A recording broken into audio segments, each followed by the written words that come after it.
So what do real estate syndication terms mean? You may be confused by the term cap rate or DSCR or equity multiple, or these terms that sometimes can just honestly be really confusing. Well, my name is Bronson Hill. We have about 150 million in multifamily real estate. I've spoken with 1,200 investors individually, and there are a lot of questions that come up of just, hey, how do I understand this? How do I get my head around this? So I decided to do an explainer video just talking through some of these different terms at a high level so you can understand them. So when you look at a deal, you can know what is a good deal. So get ready to put your nerd hat on here for a minute. We're going to jump into it. I think you're going to get a lot of value out of it. We've got go over it in 3 easy steps. We've got a great quote for you at the end, so stick around. All right, so I hope you're ready to jump into it here. Warren Buffett made this statement one time. He said, "We never invest in anything we don't understand." So it's really important that you understand whatever you're invested in. So we're going to get into some important terms regarding numbers and just understanding those numbers. We're going to break those down in just a minute. There's reminds me a little bit of a course that I took in college, and it was statistics. And one of the required reading books was called How to Lie with Statistics. And so these numbers, it's really important you understand how these numbers, what they mean, how they're presented, what are things to look for in the numbers and things like that. So we're going to jump right into it here. I'm going to show you a few of these terms, and I kind of went over here to just talk about the things that are most important when you're looking at any deal, particularly any multifamily or real estate deal, just to understand these terms. These will be very similar in a lot of different types of deals. So this is really important. This is called cash on cash, or COC. There's a lot of these acronyms that you're going to see kind of throughout things, and every industry has their own acronyms. So when you see COC, that means cash on cash. So what this really means is the paid as you go number. So if something says it has 8% cash on cash, that means with 100K invested, we'd expect around $8,000 per year on average for the life of that deal. Now, deals we do, typically it can take 6 to 12 months or more before cash flow starts, but if it's an 8% cash on cash average, that means through the life of the deal, it's typically going to be less on the front end and more on the back end. And obviously, if it takes 6 to 12 months for cash flow to start, it's going to have to be much higher on the back end for that deal to be an 8% cash on cash deal. So that'd be important to be aware of. This is the AAR or the IRR, or if you want to say, like, R, these are the pirate terms. I just thought of that, or R. So if you feel very expressionate as a pirate, you might, depending how you feel, you might say R or you might say But AAR is the average annual return. And so a little example of this is different than, the way they would calculate returns can be a little different in real estate. For example, if you have 100K over 5 years and it becomes 200K, so that's 100K of profit. And then what happens is you take that over the number of years, which is 5 years, which is a 20% return. Now, in finance, in my background and as an investment advisor, you would never do this. Would actually be a 15% return because you'd be using a 15% compounded annually. This is just, you take the total return, you divide it up. So it's important just to be aware of that, right? So if you're compounding every year versus you're just taking the total return and dividing it by a number. So this number can appear higher, the AAR can be higher than the IRR or some of the other metrics or ways of determining this. So the IRR, which is internal rate of return, it also incorporates the time value of money. So if you have a refinance in a deal, you get your money back sooner. It's going to more highly weight that. There's different factors to go into this. There's a big equation, if you remember from mathematics in high school, college. To calculate that's a lot of work. But so this same deal that's a 20% AAR could be a 16% IRR. And again, every deal is different, but typically the IRR is going to be a little bit lower because it values the time value of money versus other metrics. So anyway, it's just something to be aware of. And when you compare deals, the IRR number is usually the one that is most important to look at, I would say, is to really evaluate that number when you're looking at it. So these couple numbers, cash on cash and your IRR. And then the last one that's really important is the equity multiple. So this is how much does your investment become over the life of the investment. So a 2.0 equity multiple would mean a 200% return of your principal. So that would basically become, 200K, right? So 100K becomes 200K. And if that's, whatever the life of the investment, if it's a 5-year investment, a 2-year investment, whatever, just what does that become? And obviously the longer your time horizon for your investment, the higher of a number you're going to expect that to be. Really important terms to look at. We'll kind of get into it. We got into those. Well, so I wanted to talk about these. These are some other numbers-based things that are really important to understand when you look at a deal. So cap rate is basically, it's defined as income divided by the market value, or the net operating income, which we'll get in here in a second, divided by the current market value. So some people would say, oh, I just want something with a really high cap rate. In 2022, a few years ago, we used to see cap rates of, in some properties of 8 or 10, which means, for every 100K that went in, you'd be 8 or 10,000 just on the cash. That's if you bought the property in cash. Which is crazy, right? So we don't really see that. But these actually, it's not important to say, hey, I got to have the highest cap rate possible. There's other ways you can increase the overall returns when the cap rate is not necessarily as high. And we'll get into that. I've gotten into that in some other videos as well.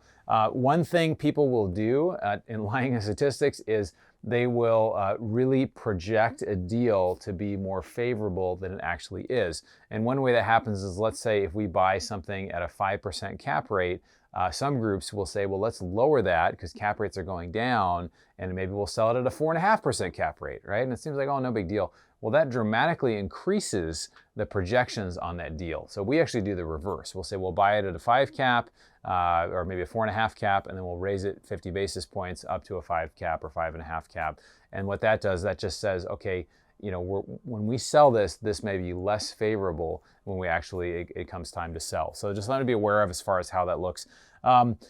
And then this is debt service coverage ratio, DSCR. This basically means how much of the income is used to cover the cost of holding that property. So if it's a 1.0, that means with all of the costs that go into the property as well as the loan, it's basically 100%. Basically everything that's coming in is going out to cover the cost of just having this property. So that means you're really not profiting.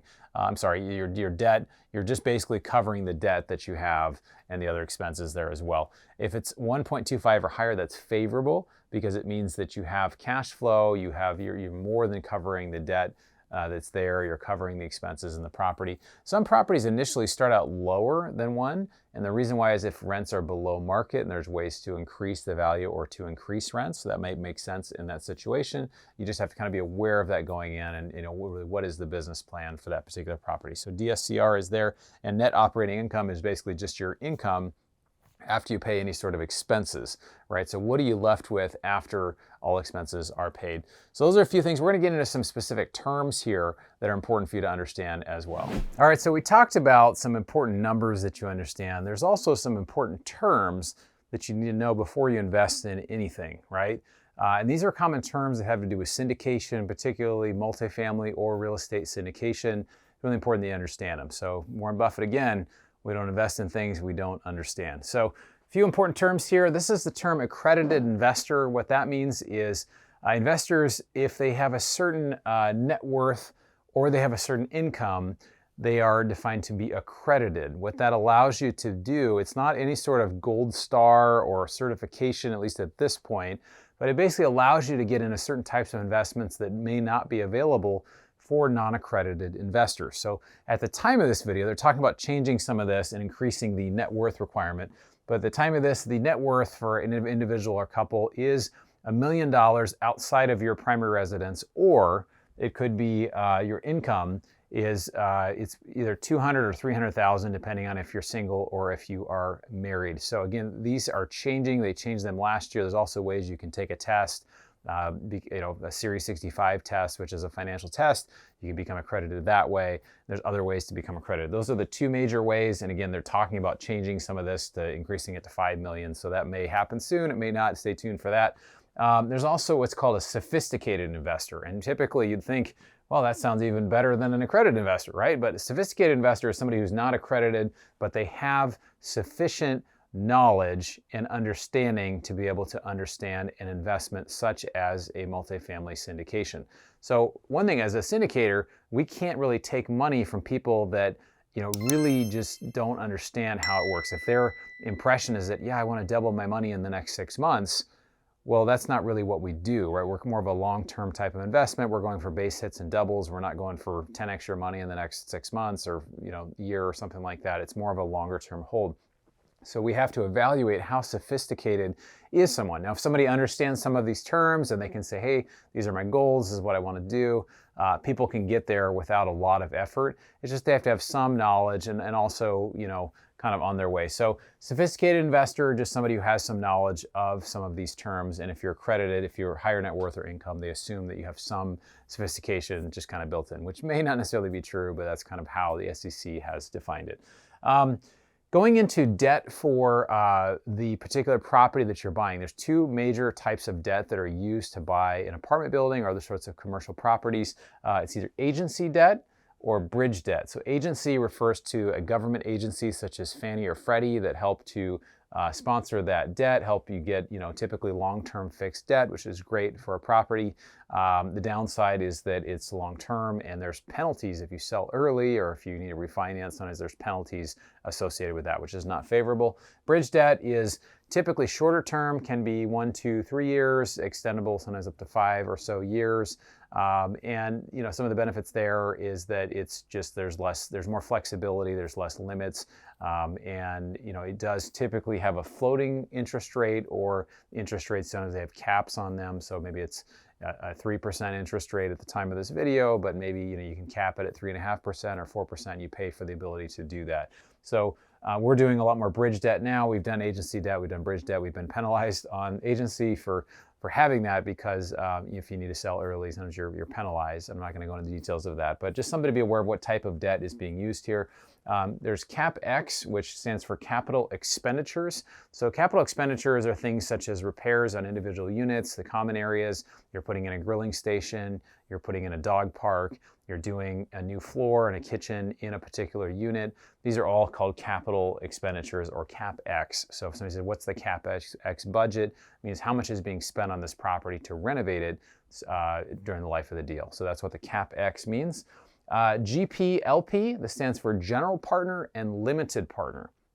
So a general partner is somebody who operates the deal. They typically have more day-to-day responsibilities as far as making sure that performs. A limited partner doesn't mean limited in ownership, it just means limited in responsibilities. So people invest as LPs because they want to be more passive in their investments. If somebody's a doctor, a lawyer, they have a business, they don't want to be the one who's getting calls saying, hey, what do we do in the situation on this particular property? So as an LP, your work is on the front end to look at the deal, look at how these terms are defined in the deal, and then choose if you want to invest and trust the general partners to be able to handle that. So typically how this is structured is there's typically a equity split, which means of the profits, they're split a certain way. So, for example, let's say, the property starts making money through rents or through appreciation. As those rents come in and whatever after expenses are paid, every dollar would be split on an example of this deal would be 70-30, right? 70% would go to the limited partners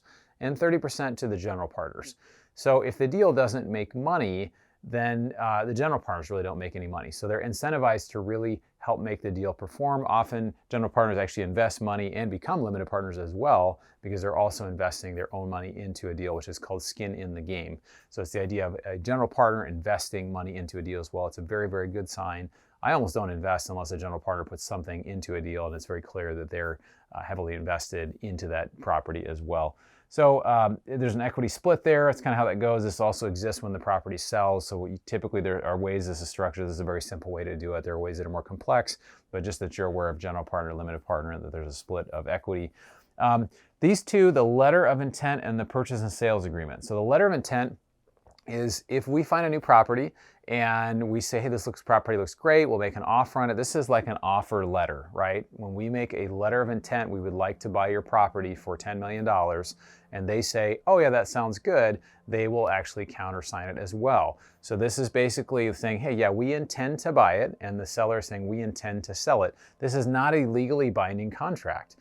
So it's just saying we're going to work on seeing if we can find an agreement. The purchase and sales agreement, this is typically very detailed. It goes back and forth between lawyers, redlining, underlining, crossing things out. It can take weeks or longer sometimes. Usually, hopefully it can go pretty quickly, but it's called purchase and sales agreement or a PSA. When this is signed, this is a legally binding contract saying that we are going to buy this property. We are legally obligated to do it, and the seller is legally obligated to sell it.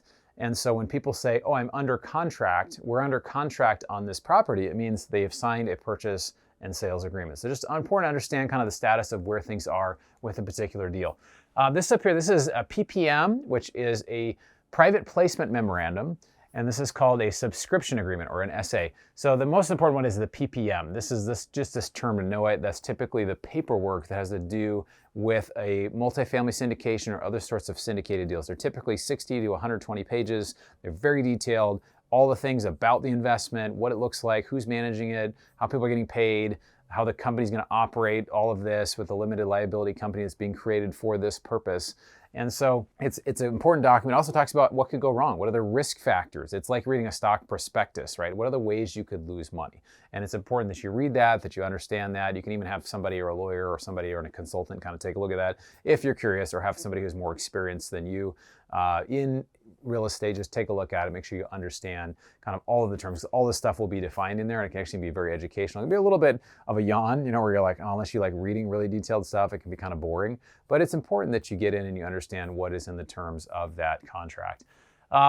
Class A, B, C, and D property. So especially in multifamily, this is important because a Class A property is typically built in the last 10 years, or it's just in the nicest area. It's a nice new property, Class A property. That's kind of how it's defined. Class D property is roughest properties, roughest areas, right? So a Class D, those are going to be tougher areas. We typically buy B and C. We're buying typically workforce housing, working class apartment. We can do some sort of improvement to it, make it better. Some people love Class A. A lot of REITs buy Class A apartments. I've done some videos about REITs and kind of how they work and why people would want to invest in those. I'm obviously much more a fan of syndication for a number of reasons. You can check out that video if you want to check that out on our channel. And so anyway, just understanding what class of property it is, right? How old is it? This is typically defined by age, but it also can be defined by the neighborhood, the area, how, recently the property's been renovated. There's lots of different factors that go into it. And there's no real, it's kind of a little bit of a loosey-goosey thing, except that typically brand new property is considered Class A. So just something to be aware of. Underwriting, this has to do with not like writing under a table or something, but it has to do with the idea of like how you look at a deal. So how conservative is somebody in a deal, and when they look at how they project going forward. And we talked about that a little bit with cap rates. Another thing that people do in underwriting is rent growth. So right now, at the time of this video, rent growth is going absolutely nuts. I mean, 20% per year nationally, which is insane. But if you start underwriting every single year that it's going to grow at 20%, your numbers are going to be off the chart, and nobody's doing that, right? And so, maybe you're using 2% or 3% annual growth per year in rents, which is considered conservative, depending on the market, depending on where you are. There's different people that have different opinions of that. But the underwriting is how you determine how that deal is going to perform, or how you're looking now on the unknowns of what's going to happen over the next 5 years, because we really don't know what's going to happen. So how you look at it is called the underwriting. And usually those are financial models and ways to understand that. And we're not going to get into that specifically in this video, but we can maybe get into that in another video. A value-add approach, I talked about this. When you come in and you do renovations, you're finding a problem with a property, you're putting a dog park in, you're spending thousands of dollars per unit, and you're trying to increase the value so that as tenants move out, new tenants move in, they're paying a higher amount, and increases the value of the property. This is the same thing that happens in a flip, right? You come into a house, you pay a certain amount for it, you do a bunch of work, you gut it, you clean it out, you paint it, you do all this stuff, and then you can try to sell it for more. In multifamily with a value-add approach, we typically do it over a longer period of time, typically 2 to 6 years, but it's the same type of thing that actually what you're trying to do. Okay, so that was a lot. So good job to you. Why don't you give yourself a big pat on the back saying good job to get through that. No, seriously, pat yourself on the back, because it feels kind of nice after you've kind of been through all that stuff. But it is really important you know this. Socrates even said this about it. He said, the beginning of wisdom is the definition of terms. So the beginning of wisdom is just defining what terms mean. Robert Kiyosaki said that the difference between the rich and the poor are simply the terms that they use, or the vocabulary that they use. So if you want to increase your financial IQ, what you're doing here is awesome. So keep learning, keep digging in. Really, really important stuff. If you're interested in understanding more about being conservative, I mentioned that a little bit. Check out this video about a conservative investment, what it means to be conservative in a deal. It's very important that you get that you understand what that means, because people talk about it, but it may not necessarily actually be a conservative deal. So check that out. And then also, I want to know from you, what are some lessons that you've learned as you've invested, or maybe some terms that have become very important to you from deals that you've done, maybe mistakes you made or things that you've learned in that process. So stick that below in the comments. Good job on taking the time to educate yourself. We'll look forward to seeing you on the next video.